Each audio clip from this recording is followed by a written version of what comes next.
साबिक सदर आसिफ अली जरदारी और साबिक वज़ीर आज़म बेनज़ीर भुट्टो की साहबजादी बख्तावर भुट्टो और पाकिस्तान तहरीक इंसाफ के रहनुमा और रुकन कौमी असम्बली आलमगीर खान के दरमियान सोशल मीडिया पर लफ्जी जंग छिड़ गई है।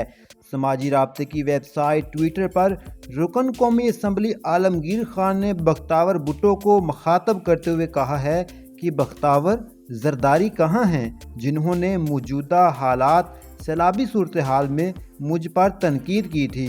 उन्होंने कहा है कि मैं सिंध में हूँ, सैलाब से मुतासरा होने वाले अपने सिंधी भाइयों की खिदमत कर रहा हूँ। आलमगीर खान ने यह भी कहा कि मुझे पता चला है कि शहजादी बख्तावर अपने बच्चे की सालगिरह में मसरूफ़ हैं। साबिक वज़ीर आज़म बेनज़ीर भुट्टो की साहबजादी बख्तावर भुट्टो ने आलमगीर खान को जवाब देते हुए कहा कि मैं अपने बेटे की सालगिरह का केक नहीं काट रही बल्कि अपनी सालगिरह का केक काट रही हूँ।